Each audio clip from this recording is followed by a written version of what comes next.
more than an hour. We now proceed, but first I'll take points of order. Matt Rodda.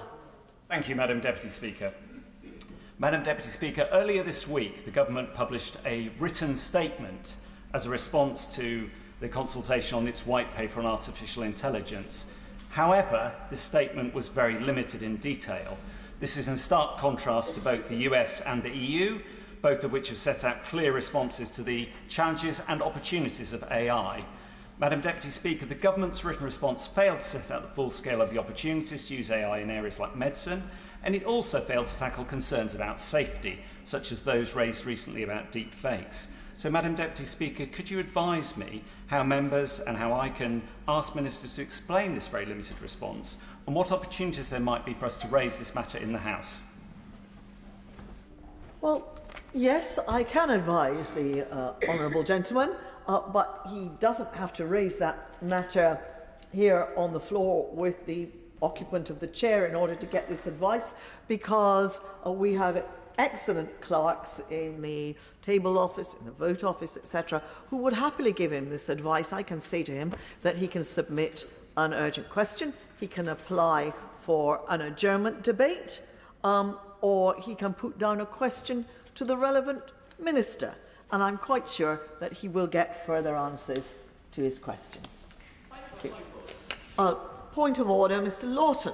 Thank you, Madam Deputy Speaker. Can I raise a point of order which I've given you advance notice of? During Prime Minister's question time, there was a distinct sense of déjà vu with the question from the Honourable Lady from St Albans. I've also notified about this when she referred to Eastbourne Hospital. A hospital that is nowhere near her constituency and rather closer to mine, in a repeat of an attack on Eastbourne Hospital that was raised by her leader last year, where I gather he was forced to apologise to this House for misinformation. That's something you don't hear often from the Honourable Member for Kingston. The Honourable Lady claimed, and it was a claim which was also put out by the Liberal Democrat candidate on the same programme as me on the BBC recently, and again had to be put right. She claimed that Eastbourne Paediatrics Department, the Eastbourne District General Hospital, is being downgraded, and that has led to many concerned constituents of my honourable friend for Eastbourne, who can't be here today because she is ill, that they fear that paediatrics is actually being closed at Eastbourne District General Hospital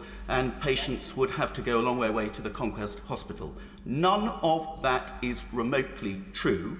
There is not any closure happening. What is happening is two paediatric departments are being merged on the same site at the Eastbourne District Hospital, and they will receive urgent care under specialist paediatric nurses for 7 days a week, which they don't get now. This is a scare story. It seems to be a subject of serial scare stories from the Liberal Democrats and is really frightening for people and their families who live in that constituency. Could I ask, on a point of order, Madam Deputy Speaker, how that correction may be put on the record and whether the Honourable Lady for St Albans might now like to take the opportunity to withdraw her entirely inaccurate charges? Well, I thank the honourable gentleman for his question, and of course it is not for the occupant of the chair to adjudicate as to what is accurate and what is not accurate, but the honourable gentleman has made a very serious point, and I would remind honourable members that they ought to be very careful in what they say in this House because of the wide-reaching ramifications of any description that they make of local events.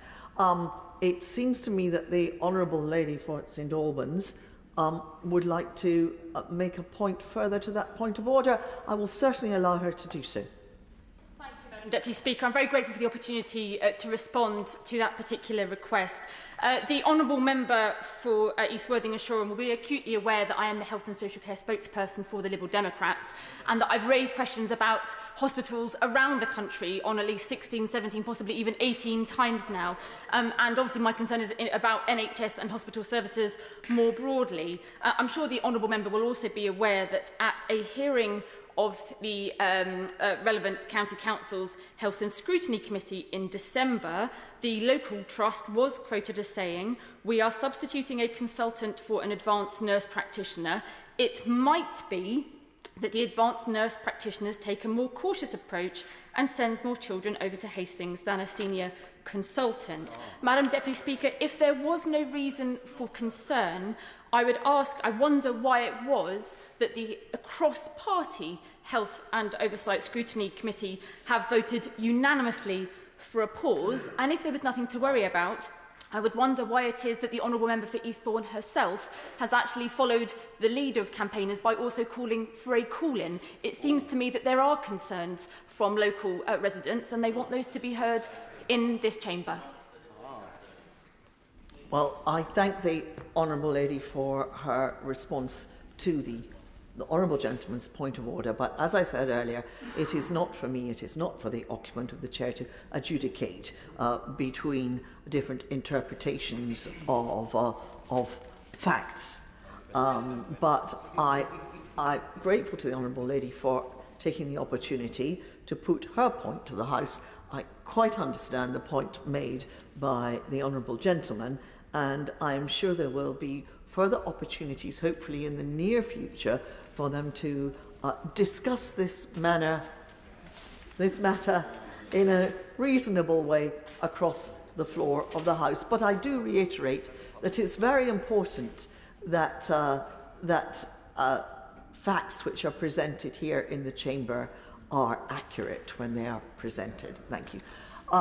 Point of order, Hannah Bardell. Thank you very much, Madam Deputy Speaker, and also to Mr Speaker for granting me the opportunity to raise concerns and say how horrified I was during Prime Minister's questions to hear the Prime Minister on his feet during LGBT History Month and on a day when Brianna Gay's mother was in Parliament to make a transphobic joke across the chamber.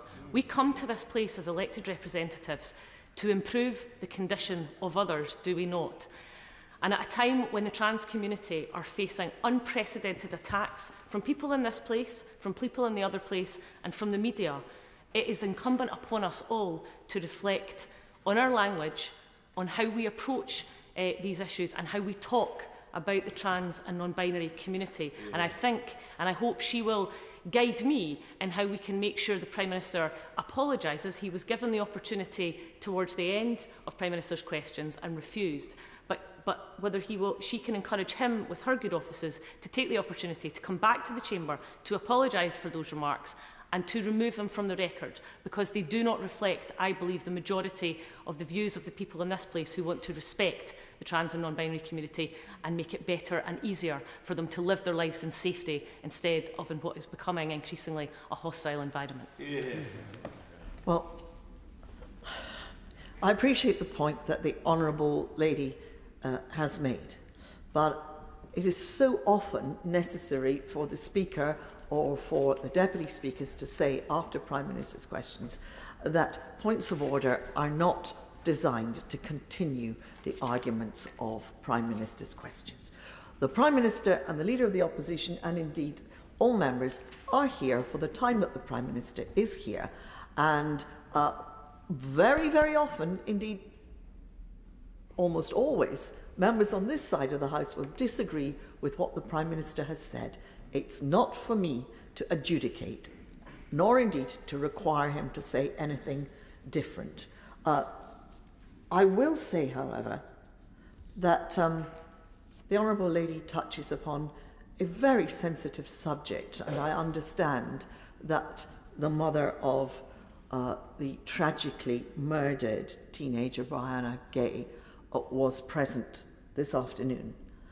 And so let me just reiterate, as I believe the Prime Minister did from what I heard at the end of Prime Minister's questions, the enormous sympathy that everyone in this House has for...